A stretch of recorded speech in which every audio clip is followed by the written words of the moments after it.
आप सभी का स्वागत है आपकी यूट्यूब चैनल केडी क्लास में। और मैं हूं केडी पब्लिक स्कूल संचालक आर कुमार।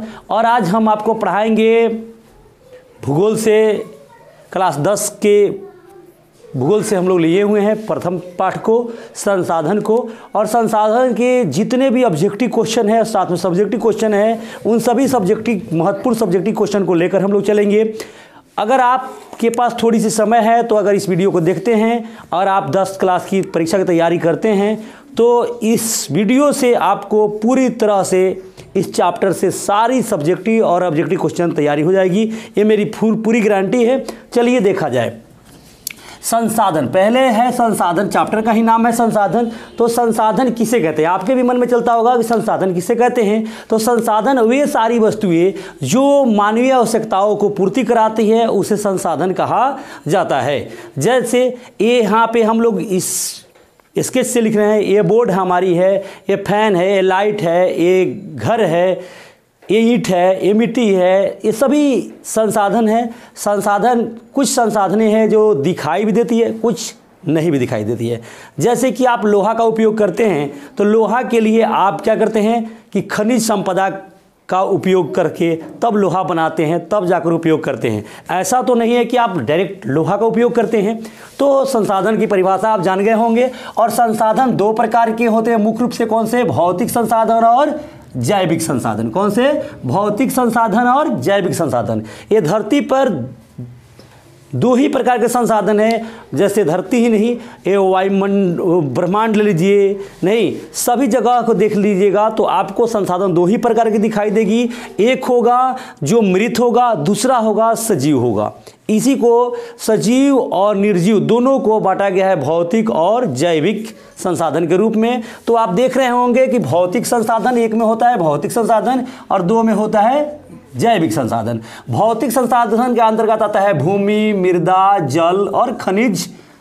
नहीं, ये सभी भौतिक संसाधन के अंतर्गत आते हैं। जबकि जैविक संसाधन के अंतर्गत आते हैं वनस्पति, वन्य जीव, जलीय जीव और मानव। यानी कि आप इतना शॉर्टकट में समझिए कि जब आपको परीक्षा में पूछेगा सॉरी कि संसाधन भौतिक संसाधन कौन है और जैविक संसाधन कौन है, तो जो जितने अगर सजीव आपको मिल जाएं उसे जैविक संसाधन के अंतर्गत रख दीजिएगा और जितने निर्जीव मिलेंगे उन्हें भौतिक संसाधन के अंतर्गत रखिएगा। अब हम लोग का नेक्स्ट बात बनती है कि जिमरमैन कौन है? तो यह भूगोलविद हैं। क्या हैं? भूगोलविद हैं। तो आपसे पूछेगा परीक्षा में कि जिमरमैन कौन है, तो आप बताएंगे भूगोलविद हैं। और इन्होंने ही लिखा था कि संसाधन होते नहीं बनते हैं।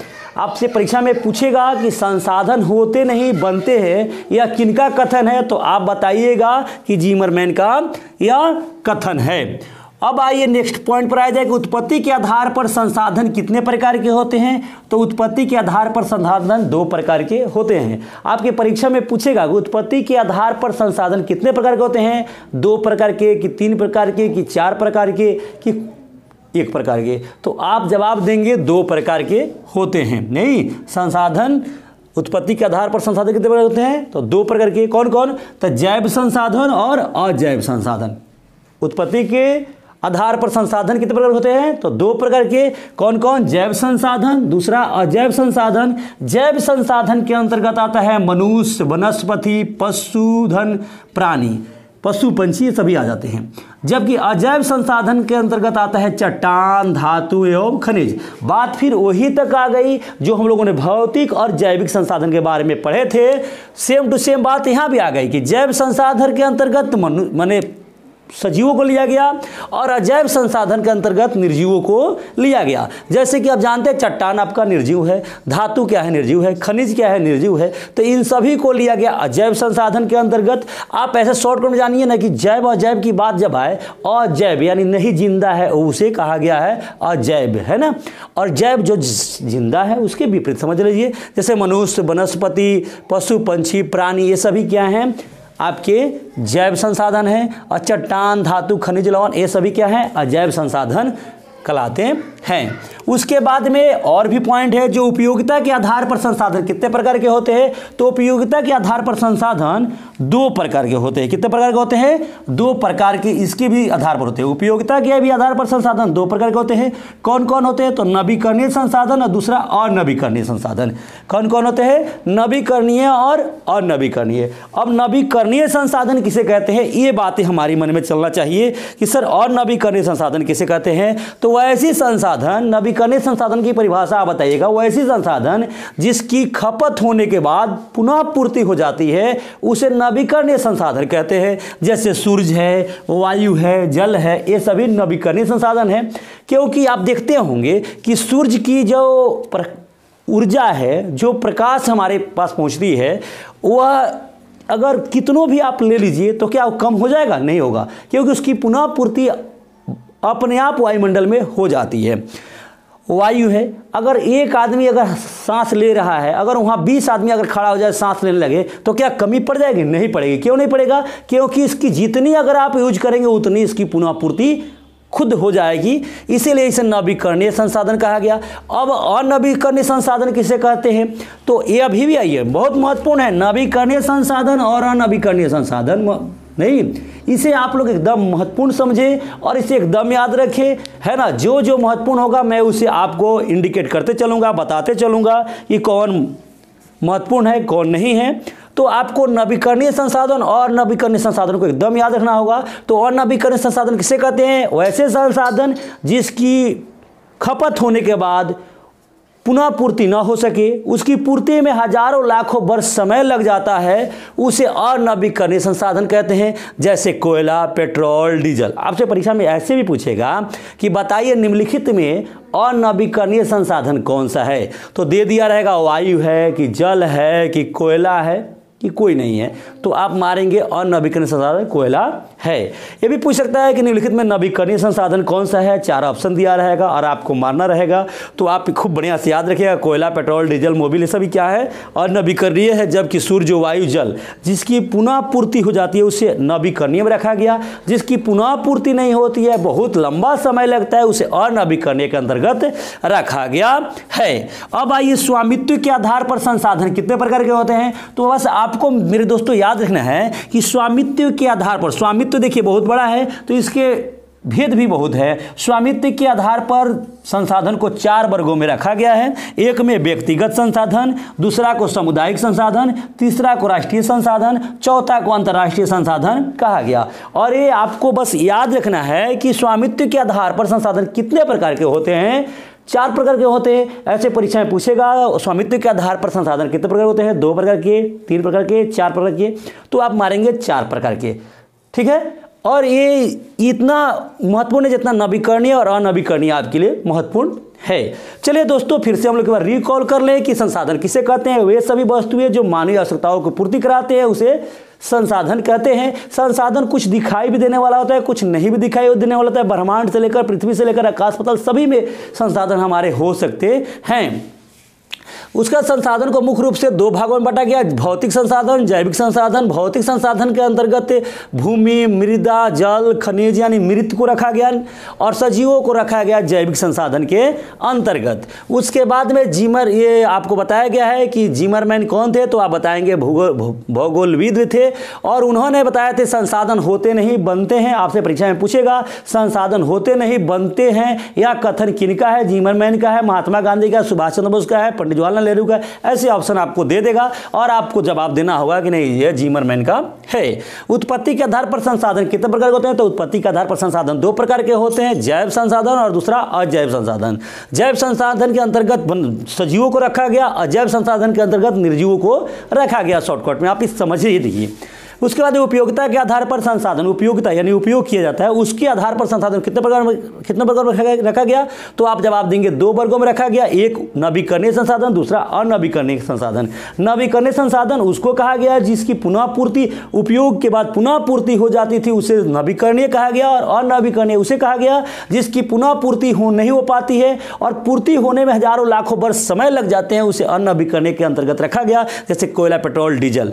उसके बाद में है कि स्वामित्व के आधार पर संसाधन कितने प्रकार के होते हैं? तो आप जवाब देंगे स्वामित्व के आधार पर 4 प्रकार के संसाधन होते हैं। ये पहला है व्यक्तिगत संसाधन, दूसरा है सामुदायिक संसाधन, तीसरा है राष्ट्रीय संसाधन, चौथा है अंतर्राष्ट्रीय संसाधन। चलिए नेक्स्ट पॉइंट को देखा जाए कि विकास के स्तर पर संसाधन कितने प्रकार के होते हैं। तो विकास के स्तर पर संसाधन 4 प्रकार के होते हैं। कितने होते हैं? 4 प्रकार के होते हैं। एक में संभावित संसाधन, दूसरा है विकसित संसाधन, तीसरा है भंडार संसाधन, चौथा है संचित कोष संसाधन। ये आप लोग को बस पॉइंट याद रखना है कि विकास के स्तर पर संसाधन कितने प्रकार के होते हैं। तो आप जवाब देंगे 4 प्रकार के होते हैं। कौन कौन होते हैं? तो संभावित संसाधन, विकसित संसाधन, भंडार संसाधन और संचित कोष संसाधन। ठीक है। उसके बाद बिहार के प्रमुख खनिज कौन सा है, आपसे परीक्षा में पूछा जाएगा। तो चूना पत्थर है एवं क्या है? पैराइट है। क्या है? चूना पत्थर है और पैराइट है। आपका बिहार जानते हैं कि पूरी चूना पत्थर में पूरी तरह से धनी है नहीं, इसलिए आपका बिहार का प्रमुख खनिज है चूना पत्थर एवं पैराइट। आपसे परीक्षा में पूछेगा कि बिहार का प्रमुख खनिज कौन सा है, चूना पत्थर है कि लोहा है कि टीना है कि एल्युमिनियम है, तो आप बताएंगे चूना पत्थर है। और अरुणाचल प्रदेश का प्रमुख संसाधन क्या है? तो जल संसाधन है। कौन सा है? जल संसाधन। बिहार की बात करें तो चूना पत्थर और पैराइट। अरुणाचल प्रदेश की बात करें तो अरुणाचल प्रदेश का प्रमुख संसाधन की बात किया जाए तो जल संसाधन है। और राजस्थान और गुजरात, राजस्थान एवं गुजरात, चलिए गुजरात भी डाल दीजिए थोड़ी सी। गुजरात का प्रमुख संसाधन कौन है? तो सौर ऊर्जा एवं पवन ऊर्जा है। कहाँ का है? तो राजस्थान और गुजरात के प्रमुख संसाधन अगर है तो सौर ऊर्जा और पवन ऊर्जा है। हमारे पास पेट भरने के लिए बहुत कुछ है लेकिन पेटी भरने के लिए नहीं, यह कथन किनका है? तो आप जवाब देंगे महात्मा गांधी जी का है। किसका है? महात्मा गांधी जी का। महात्मा गांधी जी ने कहे थे कि हमारे पास पेट भरने के लिए बहुत कुछ है लेकिन पेटी भरने के लिए कुछ नहीं, ये कथन है महात्मा गांधी जी का। उसके बाद नेक्स्ट पॉइंट को देखा जाए कि नर्मदा बचाओ अभियान किसने चलाया था? तो मेधा पाटेकर ने चलाए थे। कौन चलाए थे? मेधा पाटेकर। चिपको आंदोलन किसने चलाए थे? तो सुंदरलाल बहुगुण चलाए थे। कौन चलाए थे? सुंदरलाल बहुगुण का नाम जरूर याद रखिएगा और यह महत्वपूर्ण है आपका परीक्षा की दृष्टि से। तीनों पॉइंट कि नर्मदा बचाओ अभियान किसने चलाया था? तो मेधा पाटेकर चलाए थे। चिपको आंदोलन कौन चलाए थे? सुंदरलाल बहुगुण चलाए थे। वर्षा जल का संचयन अभियान कौन चलाए थे? संदीप पांडे जी चलाए थे। चलिए फिर से हम लोग थोड़ी सी रिकॉल करेंगे ताकि आप लोग को पूरी तरह याद हो जाए। और यह आपकी किताब की पूरी निचोड़ है ना। जिस तरह नींबू को गाड़ देने के बाद सारी रस निकल जाता है, उस तरह इस चैप्टर को, संसाधन को पूरी तरह निकाल दिया गया है और निचोड़ आपके पास है ना, छिलका बाहर बिक दिया गया है। इसलिए आप लोग इसे जरूर याद करें, महत्वपूर्ण समझें। विकास के स्तर पर संसाधन कितने प्रकार के होते हैं? 4 प्रकार के। कौन कौन? संभावित संसाधन, विकसित संसाधन, भंडार संसाधन और संचित कोष संसाधन। बिहार के प्रमुख खनिज कौन है? तो चूना पत्थर है, पैराइट है। दूसरा अरुणाचल प्रदेश का प्रमुख संसाधन कौन सा है? तो जल संसाधन है। और राजस्थान और गुजरात का प्रमुख संसाधन क्या है? तो आप बताएंगे सौर ऊर्जा एवं पवन ऊर्जा है। हमारे पास पेट भरने के लिए बहुत कुछ है लेकिन पेटी भरने के लिए कुछ नहीं, यह कथन किनका है? तो आप जवाब देंगे महात्मा गांधी जी का है। नर्मदा बचाओ अभियान किसने चलाया था? तो मेधा पाटेकर चलाए थे। चिपको आंदोलन सुंदरलाल बहुगुण चलाए थे। वर्षा जल का संचयन अभियान कौन चलाए थे? संदीप पांडे जी चलाए थे। और यह चिपको आंदोलन कहाँ चला था? उत्तराखंड में चला था। कहाँ चला था? उत्तराखंड नहीं, उत्तराखंड में चला था। ठीक है, इसे भी याद आप लोग रखेंगे कि चिपको आंदोलन उत्तराखंड में चला था। कौन चलाए थे? सुंदरलाल बहुगुण चलाए थे। और रानीखेत नहीं, खेजड़ी नामक गांव का जगह था, वहां पे चलाया गया था। चलिए नेक्स्ट पॉइंट को देखा जाए कि सर्वप्रथम संसाधन के संरक्षण सम्मेलन कब हुआ था? तो आप बताएंगे 1968 में हुआ था। मेरे दोस्तों, परीक्षा में आपसे ऑब्जेक्टिव क्वेश्चन भी पूछ सकता है और सब्जेक्टिव भी बना सकता है कि सर्वप्रथम संसाधन के संरक्षण सम्मेलन कब हुआ था? तो आप बताएंगे 1968 में हुआ था। कब हुआ था? तो 1968 में हुआ था। ए स्मॉल इज ब्यूटीफुल के लेखक कौन है? तो सुमशेर है। कौन है? सुमशेर है। कौन है? सुमशेर है। आपसे पूछ देगा स्मॉल इज ब्यूटी के लेखक कौन है, शमशेर हैं। इस पुस्तक में किसके बारे में लिखा गया है, तो गांधी जी के विचार प्रकाशित किए गए हैं। किसमें, स्मॉल इज ब्यूटीफुल में महात्मा गांधी के विचारों को प्रकाशित किया गया है। और ये थोड़ी सी छूट गई है हम लोग की, सर्वप्रथम संसाधन के संरक्षण सम्मेलन 1968 में हुआ। कहाँ हुआ, तो क्लब ऑफ रोम के वकालत पर हुआ था। ये किसके वकालत पर हुआ था, तो क्लब ऑफ रोम के वकालत पर हुआ था। यह किस चीज़ का, तो संसाधन के संरक्षण का सम्मेलन हुआ था। उसके बाद नेक्स्ट पॉइंट है हम लोग का, प्रथम पृथ्वी सम्मेलन कब हुआ था, तो 1992 ईस्वी में हुआ था। कब हुआ था, 1992 में। प्रथम पृथ्वी सम्मेलन 1992 में हुआ था। कहाँ हुआ था, ब्राज़ील में हुआ था। यह ब्राज़ील के रियो डी जनेरो में हुआ था। कहाँ हुआ था, ब्राज़ील के रियो डी जनेरो में हुआ था। इसमें 178 प्रतिनिधियों ने भाग लिए थे, जिसमें ग्लोबल वार्मिंग, वन संरक्षण और जैव विविधता को बचाने के लिए यह प्रथम सम्मेलन हुआ था। ग्लोबल वार्मिंग से वन संरक्षण कराने के लिए और जैव विविधता के लिए यह प्रथम पृथ्वी सम्मेलन हुआ था। कब हुआ था, 1992 में। कहाँ हुआ था, ब्राज़ील के रियो डी जनेरो में हुआ था। आपको बस याद रखना 1992 में और ब्राज़ील में, नहीं तो आप मेरे दोस्तों, यह प्रथम पृथ्वी सम्मेलन 5-5 साल के अंतराल पर हुआ है। तो प्रथम 92 में हुआ, तो दूसरा 97 में हुआ होगा और तीसरा किस में हुआ होगा, 2002 में हुआ होगा। खैर देख लिया जाए, प्रथम पृथ्वी सम्मेलन 1992 में होता है। कहाँ होता है, तो ब्राज़ील में होता है। कितने प्रतिनिधियों ने भाग लिया था, 178 ने भाग लिए थे। यह किस चीज़ के लिए हुआ था सम्मेलन, तो ग्लोबल वार्मिंग, वन संरक्षण और जैव विविधता के लिए हुआ था। द्वितीय पृथ्वी सम्मेलन कब हुआ था, तो 1997 में। हम आपको बताए हैं कि 5-5 साल के अंतराल पर यह प्रथम पृथ्वी सम्मेलन, द्वितीय पृथ्वी सम्मेलन हुआ था। तो यह कितने देशों ने भाग लिया था, तो 159 देशों ने भाग लिया था इसमें। और यह कहाँ हुआ था, तो न्यूयॉर्क में हुआ था। कहाँ हुआ था, द्वितीय सम्मेलन न्यूयॉर्क में, प्रथम सम्मेलन कहाँ हुआ था, तो ब्राज़ील में हुआ था। इसे +5 सम्मेलन के भी, +5 सम्मेलन का भी के नाम से भी जाना जाता है। +5 सम्मेलन के नाम से किसे जाना जाता है, तो द्वितीय पृथ्वी सम्मेलन को जाना जाता है। आपसे परीक्षा में पूछ देगा मेरे दोस्तों कि द्वितीय पृथ्वी सम्मेलन कहाँ हुआ था, तो आप जवाब देंगे न्यूयॉर्क में हुआ था। कब हुआ था, तो 1997 में हुआ था। कितने देशों ने भाग लिया था, तो आप बताएंगे 159 देशों ने भाग लिया था। किस सम्मेलन को +5 सम्मेलन के नाम से जाना जाता है, तो द्वितीय पृथ्वी सम्मेलन को +5 के नाम से जाना जाता है। तृतीय पृथ्वी सम्मेलन कब हुआ था, तो 2002 में हुआ था। आपको हम बताएं कि 5-5 साल के अंतराल पर यह प्रथम पृथ्वी सम्मेलन, द्वितीय पृथ्वी सम्मेलन और तृतीय पृथ्वी सम्मेलन हुआ था। तो तृतीय पृथ्वी सम्मेलन 2002 में हुआ था। कहाँ हुआ था, जोहान्सबर्ग में हुआ था। कहाँ हुआ था, जोहान्सबर्ग में। इसमें कितने प्रतिनिधियों ने भाग लिया था, तो 2000 प्रतिनिधियों ने इसमें भाग लिया था।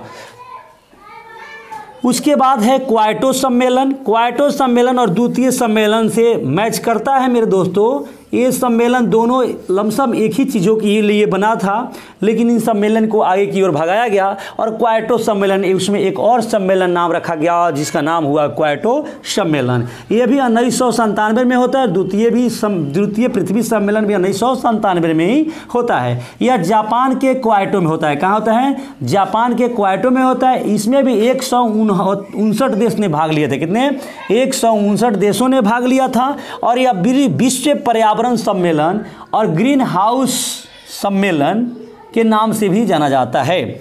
आपसे पूछा जाएगा कि विश्व पर्यावरण सम्मेलन को और किस नाम से आप जानते हैं, तो आप बताएंगे क्वाइटो सम्मेलन के नाम से जानते हैं। यह कहाँ हुआ था क्वाइटो सम्मेलन, चाहे विश्व पर्यावरण सम्मेलन कहाँ हुआ था, तो आप जवाब देंगे जापान के क्वाइटो में हुआ था। इसीलिए उसका नाम क्वाइटो सम्मेलन भी रखा गया। उसके बाद में आप देख सकते हैं कि कब हुआ था, तो 1997 में हुआ। कितने देशों ने भाग लिया, तो 159 देशों ने भाग लिया था।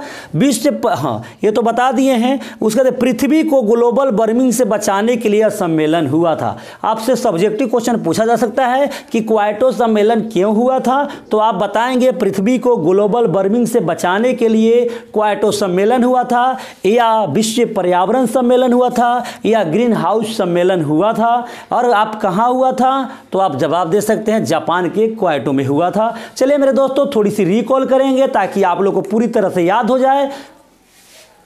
तो सर्वप्रथम संसाधन के संरक्षण सम्मेलन कहाँ हुआ था, तो आप बताएंगे क्लब कहाँ हुआ था ये नहीं बताया गया है, लेकिन यह कब हुआ था, तो 1968 ईस्वी में हुआ था। किसके वकालत पर, तो क्लब ऑफ रोम के वकालत पर यह हुआ था।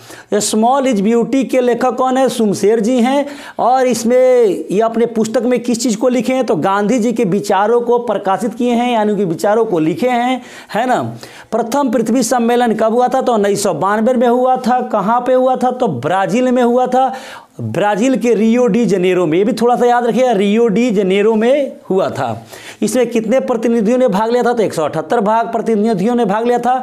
ग्लोबल वार्मिंग, वन संरक्षण और जैव विविधता के लिए प्रथम पृथ्वी सम्मेलन बैठाया गया था। उस पर विचार हुआ होगा ग्लोबल वार्मिंग के लिए, वन संरक्षण के लिए, जैव विविधता के लिए। और 5 साल बाद पुनः जब 97 में जब द्वितीय सम्मेलन होता है, उसी समय क्योटो सम्मेलन होता है और इस पर एक नियम बनता है। उस नियम के बारे में हम आपको बताएंगे नेक्स्ट। तो द्वितीय पृथ्वी सम्मेलन कब हुआ था, तो 1992 में हुआ था। कहाँ हुआ था, ब्राज़ील में हुआ था, ये बता दिया आपको। तृतीय पृथ्वी सम्मेलन कहाँ हुआ था, तो न्यूयॉर्क में हुआ था। कब हुआ, 1997 में हुआ। कितने देशों ने भाग लिया, 159 देश ने भाग लिया। इसे +5 सम्मेलन के नाम से भी जाना जाता है। तृतीय सम्मेलन 2002 में होता है। कहाँ होता है, जोहान्सबर्ग में होता है। कितने प्रतिनिधियों ने भाग लिया, तो 2000 प्रतिनिधियों ने भाग लिया था।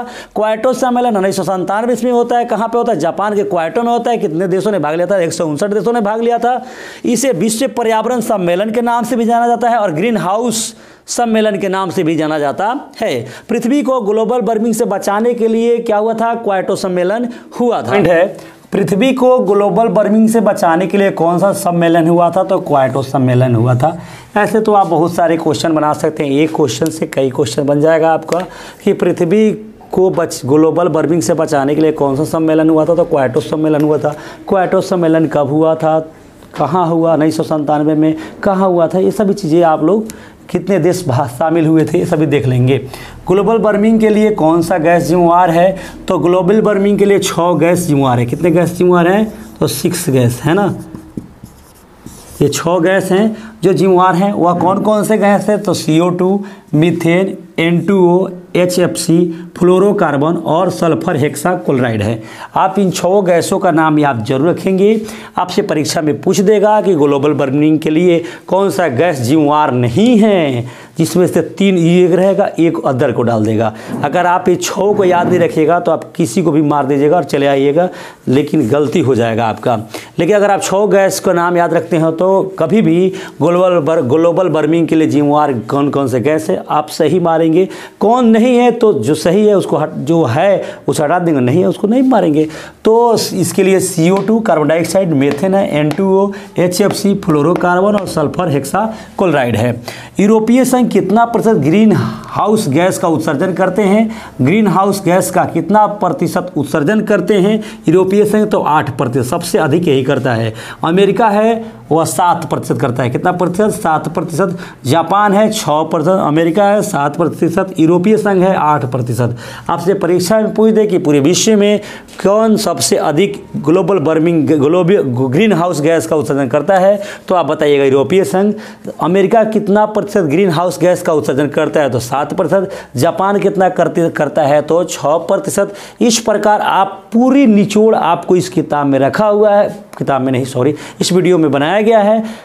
अगर आप पूरी अच्छी तरह से इस वीडियो को 1 से 2 बार देख लेते हैं तो मुझे विश्वास है कि आप पूरी 100% सही ऑब्जेक्टिव और सब्जेक्टिव क्वेश्चन को बना पाएंगे। चलिए, अगर आपको यह वीडियो अच्छी लगी तो लाइक, कमेंट, सब्सक्राइब जरूर करें। आपके कमेंट का मुझे इंतजार रहता है, इसलिए आप कमेंट जरूर करें।